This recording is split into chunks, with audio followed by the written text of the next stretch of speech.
আচ্ছা, আপনি কোথা থেকে আসছেন? আমি এসেছি আপনার নদিয়া থেকে। নদিয়া কোন কোন জায়গাটা থেকে? নদিয়ার গাংনাপুর। আচ্ছা, ওখান থেকে। এই কি ফার্স্ট টাইম এখানে এলেন? হ্যাঁ, এই প্রথমবার। আর আগে এসেছিলেন নাকি কৃষ্ণকালী মায়ের না, মন্দিরেতে? আগে কখনো আসা হয়নি, ওই ভিডিওতেই দেখা হয়েছে মাকে। আচ্ছা আর এই প্রথমবার আসা মায়ের কাছে। আচ্ছা, যাই হোক, মায়ের তো আপনারা তো নিশ্চয়ই শুনেছেন মায়ের জয় কৃষ্ণকালী মায়ের জয় নাম জপ আর জবা ফুল খাওয়াই একটা মঙ্গলমা সবসময় বলে থাকেন। এটা নিশ্চয়ই আপনারা করেন, মানেন এটাকে? হ্যাঁ, মানে এটা খুব দেখেছি, অনেকজন মেনে তাদেরও ফল পেয়েছে এবং সেগুলো আচ্ছা। রিভিউ দিয়েছে ভিডিওতে। আচ্ছা, আচ্ছা। সেগুলো দেখেছি, বিশ্বাস করি মাকে। বিশ্বাস করে। আরেকটা কথা হচ্ছে, আপনি যে এই কাঁঠালডাঙ্গা এলেন, আসতে কোনো আপনার অসুবিধা হলো নাকি? না না, এখানে আসাতে কোনো রকম কোনো অসুবিধা নেই, একদম সমস্ত রাস্তাঘাটও খুব সুন্দর। আর এখানে যে কোনো রকম কোনো যে বিপদ আপদের কোনো ভয় সেরকম কোনো কিছু নেই। আমি কোন কর্মের ফলের জন্য আমি এই ভুগছি? না না, এটা ওসব কিছু মনে করবেন না। আচ্ছা চেন্নাই দেখেছি, একটাই ভ্যাকসিন নিয়েছি 1,00,000 টাকা দাম, 4খানা ভ্যাকসিন নিয়েছি। ওখানে 7-8 বছর ট্রিটমেন্ট করেছি। ট্রিটমেন্ট করার পর যেই হোমিওপ্যাথিতে আসলাম আর আমি বিছানাগত হয়ে গেলাম পুরো এরকম। মানে আর আমি ওটার ক্ষমতা থাকবে না। করেছি মানে এত পরিমাণে যন্ত্রণা করতে, এত পরিমাণে পেন কিলার খেয়েছি, যন্ত্রণা থামাতে পারিনি। সেই জায়গা থেকে এখন যন্ত্রণা আমার জীবন থেকে সরে গেছে। নমস্কার, আবার একটা নতুন ভিডিওতে আপনাদেরকে স্বাগত জানাই। কৃষ্ণকালী মন্দিরের ভক্তের সমাগম দিনের পর দিন বাড়তেই চলেছে। সবাই চায় নিজের সংসারের একটু কল্যাণ হোক, কিন্তু সেটার পরিধান পাবার জন্য দূর দূরান্ত থেকে ভক্ত ছুটে আসে কৃষ্ণকালী মায়ের মন্দিরে। একটু ভক্তি আর একটু বিশ্বাস, এটুকু থাকলেই যথেষ্ট। এই ভিডিওতে এক ভক্তের করুণ কাহিনী আমি আপনাদেরকে শোনাবো। গত 10 বছরে বহু চিকিৎসা করেছেন, কিন্তু ফলস্বরূপ সেরকম কিছু পাননি। চলা হাঁটার ক্ষমতাও তিনি হারিয়ে ফেলেছেন। অন্যের উপরে ভর করেই নিজের জীবন চালন করতে হয়। সেরকমই এক ভক্ত এসছেন মায়ের মন্দিরে। আমি ওনার মুখ থেকে সমস্ত ঘটনাটা আমি আপনাদেরকে শোনাবো।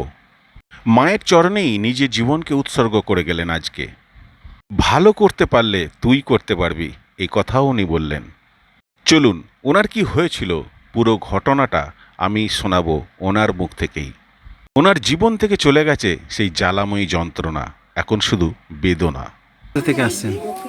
কৃষ্ণনগর, নদিয়া কৃষ্ণনগর। নদিয়া কৃষ্ণনগর থেকে? কৃষ্ণনগর থেকে আরও 5 কিলোমিটার বাড়ি। আচ্ছা, আপনি এর আগে এসেছিলেন মায়ের মন্দিরে? হ্যাঁ, এর আগে এসেছিলাম বেলেডা কৃষ্ণকালী মায়ের মন্দিরে এসেছিলাম। কোথায়? ওই 1 বছর আগে আজকের দিনে এসেছিলাম। বেলেডাতে? হ্যাঁ, জুন মাসের 1 তারিখে। তারপর কাদা বলে তারপর মায়ের মন্দিরের মধ্যে যেতে পারিনি। আচ্ছা। তারপরে সেদিনকার মা ওখান থেকে বলেছিল এই করতে, এগুলো করছিলাম বাড়িতে, মানে নাম জপ করছিলাম, জব খেতে খেতে। তারপরে আবার ফের 1 বছর পর আজকে ফের এখানে আসলাম। তারপর আমাকে আবার ওখানে গাড়ি ঢুকছিল না, তারপরে ফের হাতে করে তুলে নিয়ে আসলো দুজন। আচ্ছা, আপনি কি আগের থেকে অনেকটা সুস্থ হয়েছেন? আগের থেকে এখানে যন্ত্রণাটা এখন আর করে না, ব্যথাগুলো আছে। আর এখন তো হাঁটাচলা করতে পারি না। ডাক্তারের মেডিসিন খাচ্ছি, এখন হোমিওপ্যাথি ওষুধ খাচ্ছি। মায়ের নাম জপ? হ্যাঁ, জপ করি, প্রতিদিন করি। আচ্ছা, মঙ্গলা মায়ের সঙ্গে দেখা হয়েছে হ্যাঁ, আপনার? দেখা হয়েছে। মা গায়ে হাত দিয়েছে, মা মাথায় হাত দিয়েছে, মা ত্রিশূল ছুঁয়েছে, মা অনেক কিছু ভালো সংবাদও দিয়েছে। মা বলেছে ভালো হয়ে যাবে। আমি বলেছি মা এটা আমার কর্মের আগের পূর্বজন্মের কর্মের ফল। না তা নয়, যাই হোক, মায়ের কাছে এসেছেন, মা আশীর্বাদ। পাপ করে ফেলেছি। না না, এসব কিছু। শাস্তি আমার অনেক পেয়েছি, 5 বছর ধরে খুব কষ্ট পাচ্ছি। এরকম বিছানাগত হয়ে গেছি, রোগটা হয়েছে প্রায় 10 বছর হয়ে গেল। আচ্ছা। কিন্তু মানে কি বলবো, মানুষের মুখের কথা, অনেকজন অনেক রকম কথা বলে, অবহেলা করে।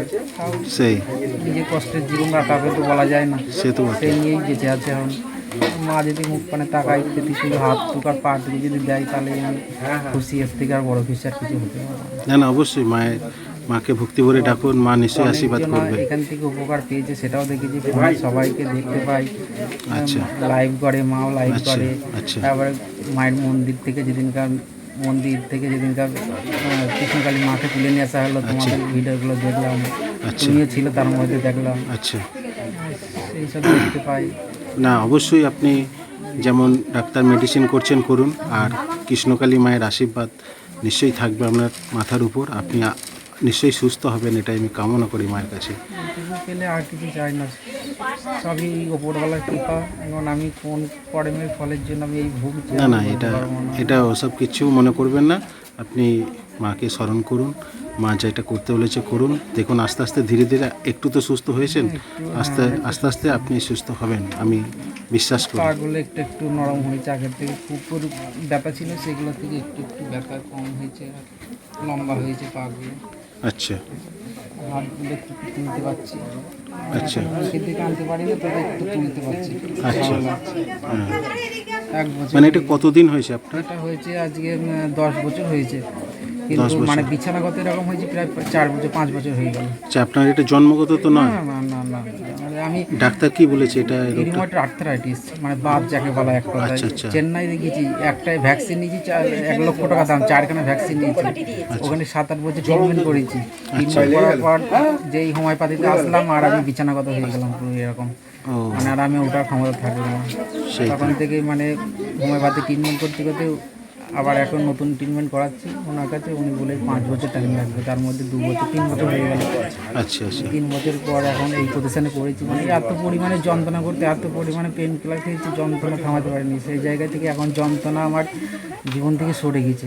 ব্যথা, আচ্ছা, হ্যাঁ আচ্ছা। ব্যথা আছে, আচ্ছা হাত পা জয়েন্ট ব্যাকা হয়ে গেছে, কিন্তু হাতে তুলে খেতে পারি না, কিন্তু শরীরের মধ্যে একটা মানে সুস্থতার বোধ দেখতে পাচ্ছি। আচ্ছা। এখন না সেটা কতদিন না, না, লাগবে আমি এটা আর বলতে পারলাম না। আমি আশা করি আপনি মায়ের নাম জপ করুন, একদিন নিশ্চয়ই সুস্থ হয়ে আপনি হেঁটেই এখানে মায়ের মন্দিরে আসবেন। মানে খুব খুশি, না আসবেন। খুব কষ্ট, আমার জীবন খুব কষ্ট, মানে এতটা কষ্ট করা যায় না।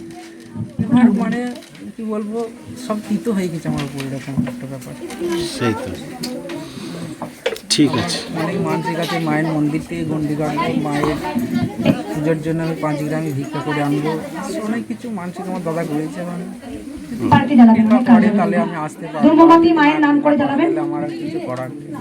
আমার চেষ্টা। এগিয়ে চলুন, দাঁড়াবেন না কেউ। পুষ্প অল্প অল্প দিয়ে কৃষ্ণকালী মায়ের আপডেট ভিডিও পেতে আমার চ্যানেলের পাশে থাকবেন। আজকের মতো এটুকুই, আবার দেখা করব নেক্সট কোনো ভিডিওতে। তাহলে চলো একসঙ্গে বলি, জয় কৃষ্ণকালী মায়ের জয়।